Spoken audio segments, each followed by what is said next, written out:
This is my response to what I saw at the CPAC convention over the course of the weekend. Today is Monday, March 2nd, 2015. I think the CPAC ended on Saturday. I didn't watch all of it, obviously. I did watch a fair amount of it. I did try and watch it both on Fox and on some other stations to see if they could get any type of perspective, on the whole thing. I did, it wasn't necessarily as crowded as I thought it should be, which indicates that possibly there really aren't nearly as many people who are that wing nuttery or that far to the right, let's just say. But I did see a tremendous amount of enthusiasm, and I did see many of the Republicans fawning over to get some type of clap, a hand, in terms of the things that they were saying. I thought that many of the comments by many of them were very, very vapid. Is that a good word? And I can't. There's a term. It's dull and uninteresting. I found many of it dull and uninteresting. I realize that the Affordable Care Act is something that they all want to get rid of, but the good news on it just keeps coming out. Does that mean the Affordable Care Act is perfect? No. Does that mean that it can get better? Yes. Does that mean that the Republicans will play any part in voting to make anything that's not working well in the Affordable Care Act better? No, they will not do anything remotely close to doing anything like that. But the Affordable Care Act has many, many people who have signed up. They believe over 10 million, possibly 11.5 million, who are getting coverage. The two states that have adopted Medicaid and the Affordable Care Act that have the greatest decrease in terms of percentage of people uninsured were two red states, Kentucky and Arkansas. And we see that the biggest states, I believe it's Texas and Florida, still have not allowed their people to be insured through the federal government, through the Affordable Care Act. And I believe that this is costing both of those states approximately $1 billion a year, or $100 billion, I'm sorry, a little bit more than that. And on the question, and of course we know why, is because they don't want to do it. And there can be some very, very, how would you say, philosophical things, but from a practical standpoint, this is law right now, and the question is, do you want to help people or do you want to hurt people? And that's what I wanted to get into, the aspect of the CPAC convention, is that I heard a lot of Hillary bashing, I heard a lot of Obama bashing.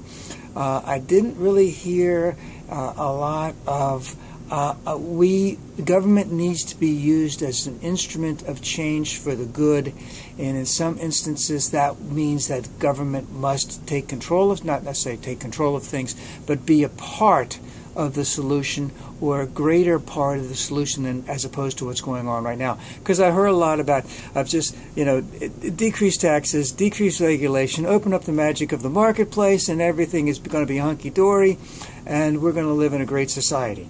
And that really has never happened. The cutting taxes so that we'll have greater growth, so that greater growth will increase the amount that people have to pay in taxes because they're making so much more money, that government can run functionally, has never worked. And the government has run dysfunctionally for the last 6 years. And we need government as an integral part of our lives. Remember, as I have said before, that one of the reasons why the United States is the greatest country in the world, the exceptional country in the world, is we have the greatest government in the world. Because we don't have a government like Yemen. We don't have a government like Iran. We don't have a government like North Korea.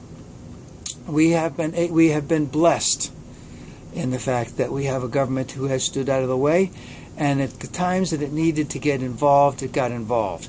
I'm thinking of Teddy Roosevelt. I'm thinking of Theodore, that was the same one, Franklin Roosevelt, Lyndon Johnson. And I'd also like to say something else. America always should be standing for something. America always needs to do something big. And if we look at some of the things that have happened in the past that helped identify America, we don't have those things now. So 1930, let's just say Hoover Dam.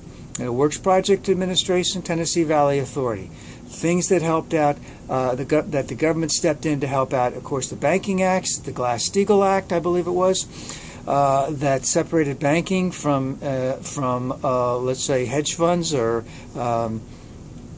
and protected banking, whereas wasn't protected before. Very important thing. 1940s, the World War II.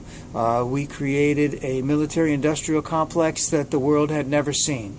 That we had gone from, at the end of 1941 to the middle of 1945, so 3.5 years, we were going for production of virtually no warplanes to up to 50,000 5,000 warplanes a month. Just a tremendous, tremendous amount of stuff that we were capable of doing.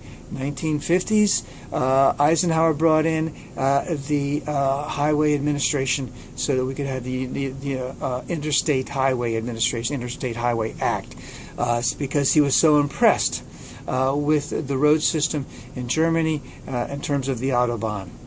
1960s, NASA and the space exploration.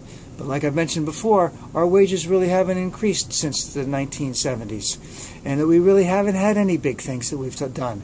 Since the 1980s, the government has been the enemy of the people, and the Republicans have tried everything to decrease government or to eliminate government, and also try to decrease government to make it ineffective so that they can then campaign on the ineffectiveness of government, then we should get rid of it. And the point is, I'm seeing the same thing at CPAC now. I'm not seeing any bold vision of what this country can be outside of reducing taxes, hating Hillary, hating Obamacare, hating Obama, and reducing regulation. This all needs to change. This all needs to change, and it needs to change dramatically. The United States government is a force of social good in the United States and in the world, and it needs to take its place as the moral and spiritual leader. And that's not going to be done, by cutting taxes, by cutting regulation, by shutting the government down, by all of that type of stuff. It's going to be done by being active and involved in the lives of the people of America, and looking to see what is next upon the horizon and what we need to be striving for.